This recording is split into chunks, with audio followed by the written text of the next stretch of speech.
5ই August আমরা আসলে নতুন করে স্বাধীন হয়েছি। বিগত আওয়ামী সরকার সবসময় ভারতের স্বার্থ রক্ষা করে চলেছে এবং এই যে তিনটা ভোট ডাকাতি করে সকল বিরোধী রাজনৈতিক দলকে দমন নিপীড়ন চালিয়েও শেখ হাসিনা যে ক্ষমতায় থাকতে পেরেছে এবং আন্তর্জাতিকভাবে সেটার ন্যায্যতা উৎপাদন করেছে, এর মূল কারিগর ছিল ভারত। ভারতের সহায়তা নিয়েই শেখ হাসিনা তার ফ্যাসিজমকে এতদিন দীর্ঘায়িত করতে পেরেছিল এবং আওয়ামী ফ্যাসিজম আসলে ছিল ভারতীয় সম্প্রসারণবাদ বা ভারতীয় আগ্রাসনের একটা এক্সটেনশন। ভারতকে খুশি করা, একটা নতজানু পররাষ্ট্রনীতি রাখা, সেটাই শেখ হাসিনা সরকারের মূলনীতি ছিল এবং এর মাধ্যমে বাংলাদেশের আসলে যে জাতিগত মর্যাদা, রাষ্ট্রীয় মর্যাদা, সাম্য, ন্যায় বিচারের যেই স্বপ্ন, সেই স্বপ্ন ধূলিসাৎ হয়েছে।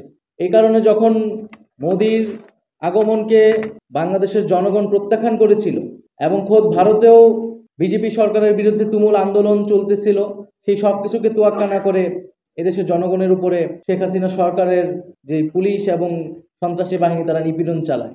আমরা মনে করি যে আমরা সেই একটা ভয়াবহ যুগ পার করে এসেছি, সময় পার করেছি এবং আসলে যে গতকালও দেখলাম যে প্রথম স্বাধীনতা দ্বিতীয় স্বাধীনতা নিয়ে বিতর্ক।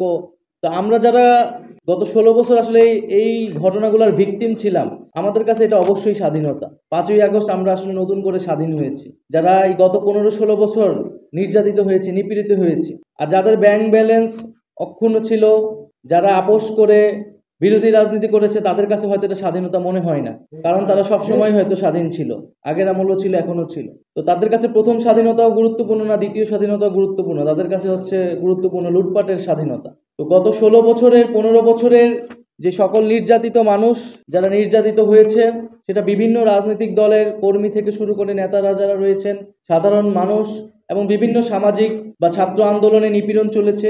আমরা মনে করি যে গত 16 বছরের এই নির্যাতিত যে পরিবারগুলো রয়েছে, যেই শক্তিগুলো রয়েছে, এই শক্তিগুলো আমাদের সবসময় ঐক্যবদ্ধ থাকা প্রয়োজন, কারণ এই ঐক্যের শক্তির মাধ্যমে আমরা আওয়ামী ফ্যাসিজমকে আসলে প্রতিহত করেছিলাম।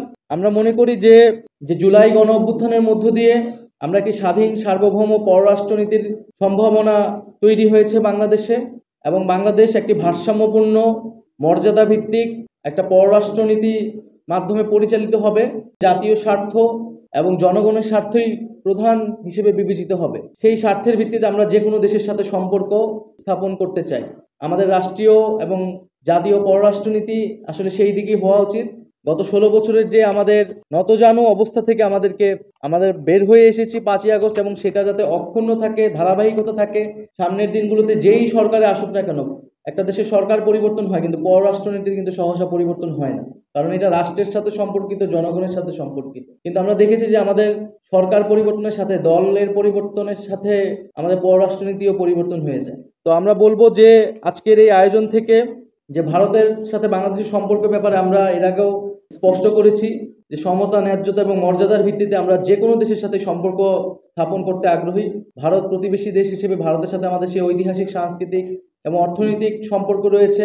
আমরা সেটাকে কন্টিনিউ করতে চাই, বাংলাদেশ সেটা কন্টিনিউ করবে, এটা আমাদের প্রত্যাশা থাকবে, কিন্তু অবশ্যই সেটা সমতা এবং ন্যায্যতার ভিত্তিতে।